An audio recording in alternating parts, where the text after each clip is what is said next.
Hoppy, Hoppy. And I'm like, no, it's Mama. Like, it's Mommy. Her name used to be Angela Gregg. Today, she goes by Happy.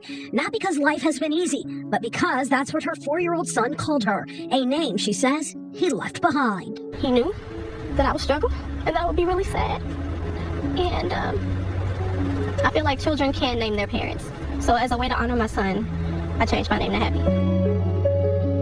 It's been more than 1,700 days since Happy last held her only child, Michael MJ Moultrie Jr., and years since she returned back here. I probably haven't been back here in about 3 years. It's been a while. To the crime scene. There were 3 people in this area that day, and 27 gunshots went off. My baby was the only one that took 2 bullets. The family was visiting Chicago from Alabama. 4-year-old MJ, he was affectionately called, wasn't outside playing. He wasn't caught in the middle of an argument. He was exactly where a little boy should have been, inside, sitting patiently, getting his hair braided. Yeah, it was riddled with bullets. It was 3 shooters that day. Yeah, MJ was sitting here. Surveillance video from the building shows a car slowly passing. 45 seconds in, no other car goes by. And 50 seconds later,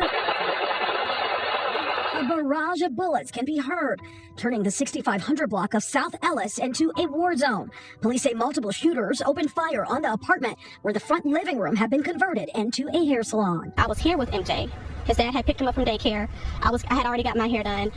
And MJ was like acting like a baby. You know, he was like in my arms and I was like, let me go get you some snacks. And he was just clinging onto me, Tia, like clinging, like no. And I'm just like, stop being a baby. Like, I'm gonna come right back, like, stop being a baby, like, I'm gonna go get you snacks. And he's like, well, can she just do this part? Like, just do the top part. And I'm just like, no, MJ, like, you have to get your hair. Like, he was clinging onto me. Like, he knew. And I just feel like if I was here with him, it wouldn't have happened that way. I would have did everything I could to save my baby.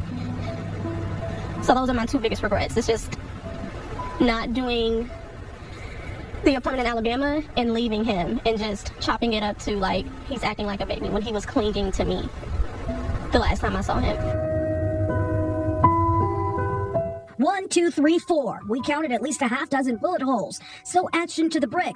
Nearly 5 years later, they're still here. Silent reminders of the dozens of rounds that tore through this home and ended the life of an innocent little boy. There were no leads. Nobody had been arrested. Justice was not swift.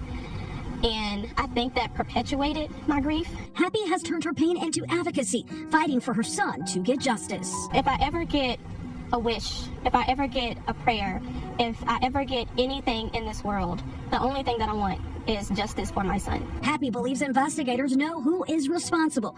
She says witnesses have provided information, but no one has been willing to testify in court. We know who did it. We've had people in the community that have come forward. We've had people give us really great intel on who it was. However, those people are not willing to go into open court and testify. I'm infuriated.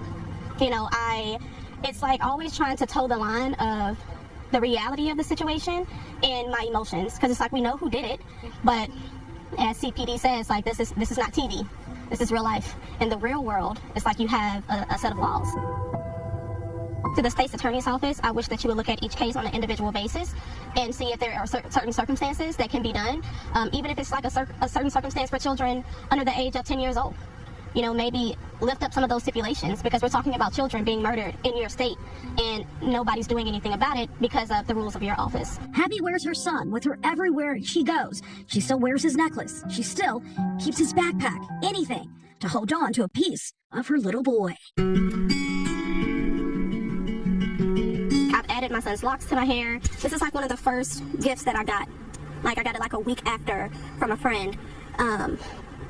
And I still wear it every single day. Like everywhere I go, I wear his necklace. So yeah, like seeing his stuff and I still have his clothes. Like I still have his backpack from when I picked him up from school that Thursday to come up here. Like I still have all of his things. So it does bring me peace, because I feel like it's a little part of him. And that's exactly why Angela Gregg became happy. Not because the pain disappeared, but because every time someone says her name, they also remember her son. Happy Diwali! I love you too. I just want to know why they thought that it would be a good day to pull up on this block and shoot into a place where you had no idea who you were shooting at, and you murdered my son. Nearly 5 years later, the bullet holes are still visible.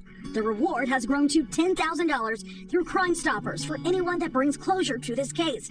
You can submit an anonymous tip by going to cpdtip.com. And one mother is still praying that someone, anyone, will finally have the courage to tell investigators what they know. And Crime Stoppers did not forget about him. They may sit high, but they definitely look low, and they remembered him. So I'm really grateful for them and the work that they do.